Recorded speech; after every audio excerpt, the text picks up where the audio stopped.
Sheesh! Ganda! Ganitong candy red ba ang hanap mo? Tara, ipinta natin yan sa unit Solid mo. naman ba yung biyahe, sir? Solid. Aba, Ngayong araw yung schedule nila bossing, kaya medyo inagahan na nila yung punta dito sa atin. At eto na nga sila bossing. Super fresh talaga na itong unit ni bossing. Kitang kita naman, kaya simulan na nating timplahin yung pang ground coat natin dito kay bossing. Siyempre may basbas yan ni Boss John Ray kung paano natin timplahin yung ground coat natin. At makikita nyo namang unti-unti nang tumitingkad yung i-ground coat natin sa unit ni bossing, kaya i-apply na natin yan. Nakapag first coat na tayo dito mga kadip para magkaroon din kayo ng idea kung paano natin timplahin yung ganitong ground coat. At pagkatapos i-apply, eto na sila lahat mga kadip. Talagang dapang-dapa yung pagkaka-apply natin ng metallics. Ang problema nga lang, mali tayo ng base.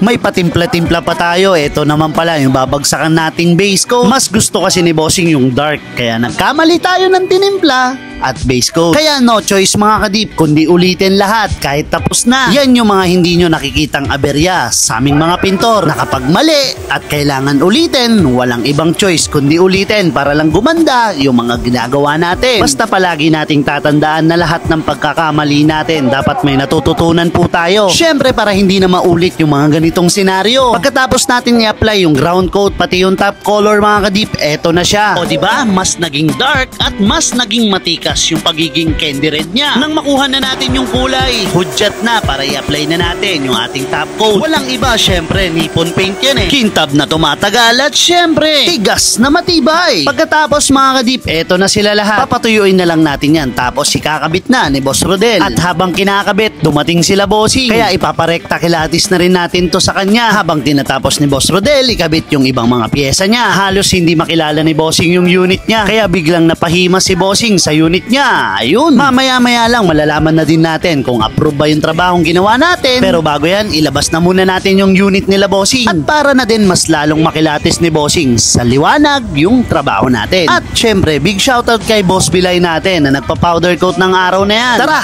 interview na tayo! 160 to bossing, no? Yes, po. Ayan, bossing. Pangalan pala ni boss? Jeremy. Si Boss Jeremy, taga saan po? Taga Cavite. Cavite. So bossing, eto na yung unit mo ngayon. Nakilatis mo na ba, sir?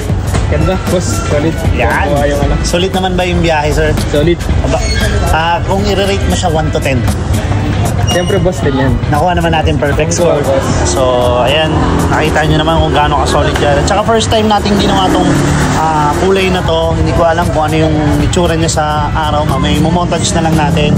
Bossing, baka may gusto yung shoutout. Yun, shoutout sa mga taga-Cavite dyan. Hey, si Boss Leo. Boss Leo. Boss, maraming salamat.